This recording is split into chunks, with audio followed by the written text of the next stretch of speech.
Hello दोस्तों, आराधना voice में आपका बहुत बहुत स्वागत है। दोस्तों, आप सभी का तहे दिल से बहुत बहुत धन्यवाद। आपने मेरी कहानियों को इतना सराहा और उन्हें इतना प्यार दिया। आगे भी मैं पूरी कोशिश करूंगी कि आपके लिए अच्छी अच्छी कहानियां लेकर आती रहूं। दोस्तों, मुझे आपके सपोर्ट की बहुत ज़रूरत है, तो प्लीज़ जितना हो सके मेरे चैनल को सब्सक्राइब करें और अगर ये कहानियाँ पसंद आ रही हो तो इन्हें लाइक शेयर भी ज़रूर कीजिएगा। चलिए बढ़ते हैं कहानी की तरफ। एक बार फिर भाग 19।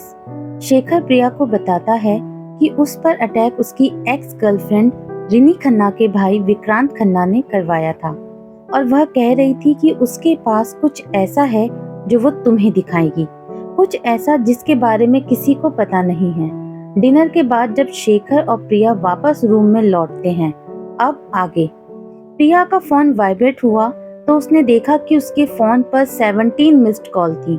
वो अपने फोन को देखने लगी। शेखर ने पूछा, क्या हुआ? पता नहीं, किसी अननोन नंबर से बहुत सारी कॉल्स आई हैं। तभी फोन फिर आ गया। 11 बजे रात कौन इतनी कॉल्स कर रहा है? कहते हुए उसने शेखर की तरफ देखा। If you don't have any problem, can U turn on the speaker of your phone? उसने फोन स्पीकर पर डाल दिया। शेखर ने उसे इशारा किया। हेलो, हाँ, मैं तुम्हें अपना इंट्रोडक्शन देना जरूरी नहीं समझता। तुम मुझे नहीं जानती पर मैं तुम्हें जानता हूँ। तुम्हारी भलाई इसी में है कि इस शादी से पीछे हट जाओ।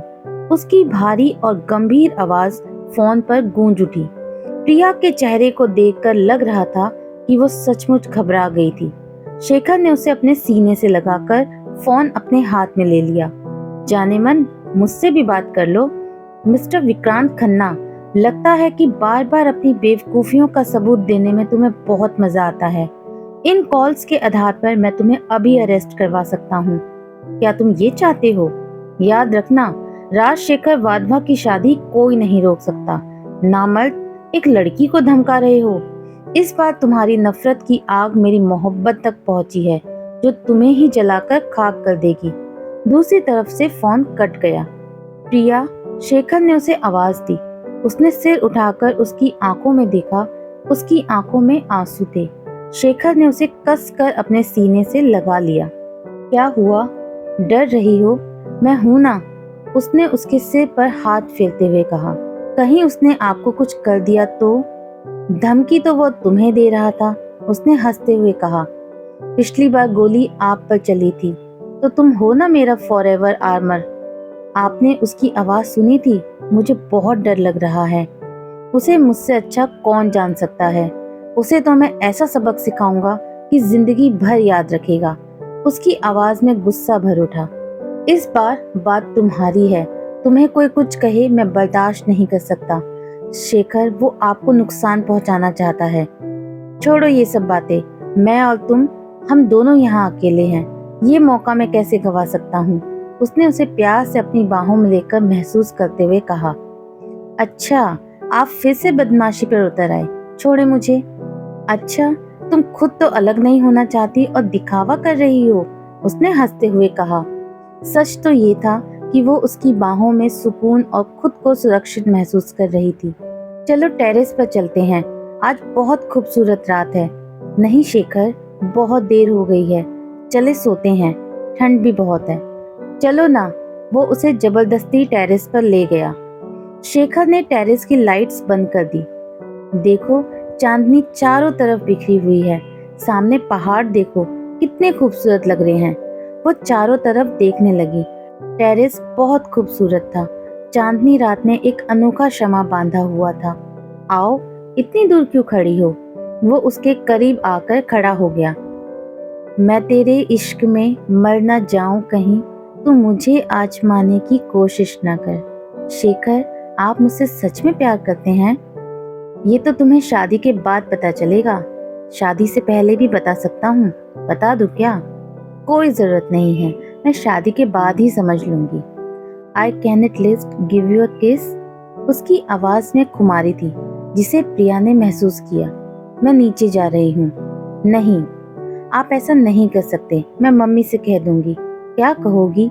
उसने उसका रास्ता रोक लिया। इसीलिए ही मैं यहाँ से जाना चाहती हूँ। उसका स्वर रुआसा हो उठा। ओफो, वो झुंझला उठा। सुनो तो, एक बात बताओ, क्या मैं इस धमकी के बाद तुम्हें वापस जाने दूं? मैं दी के यहाँ रहूंगी। आप सिक्योरिटी का इंतजाम करवा सकते हैं। ठीक है, सुबह सबके सामने बात करता हूँ।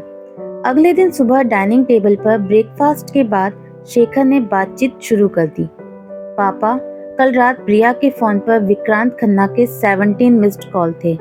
जब प्रिया ने फोन उठाया तो उसने धमकी दी कि इस शादी से पीछे हट जाओ। अब चाहते क्या हैं वो लोग? हमें पुलिस को इन्फॉर्म करना चाहिए, क्योंकि ये उनकी जानकारी में लाना जरूरी है। पापा, आप क्या सोचते हैं, विक्रांत खन्ना ने ये फोन खुद के नंबर से किया है? नहीं, ये उसका नंबर नहीं है।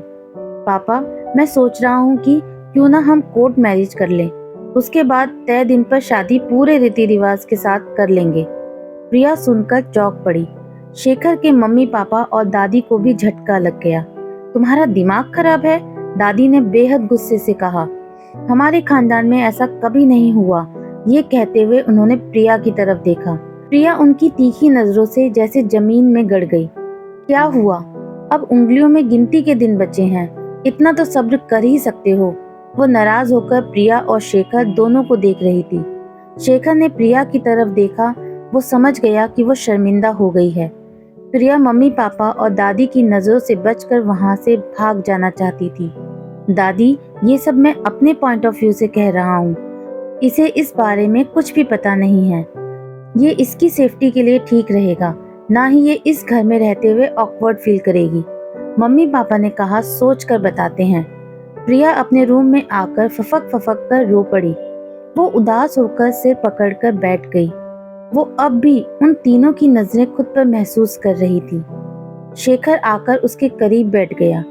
प्रिया उठ खड़ी हुई। वो खिड़की से बाहर देखने लगी। नाराज हो? आपने आज मुझे सबके सामने जलील कर दिया। उसके आंसू फिर से बह चले।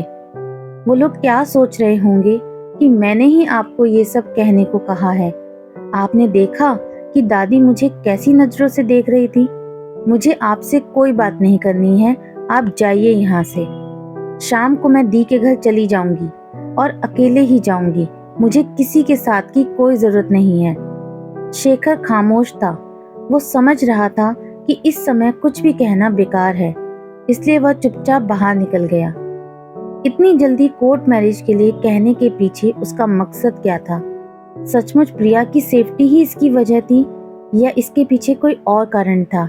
ये जानेंगे हम इस कहानी के अगले भाग में। दोस्तों, अगर आपको कहानी पसंद आ रही है तो प्लीज मेरे चैनल को ज्यादा से ज्यादा सब्सक्राइब करें।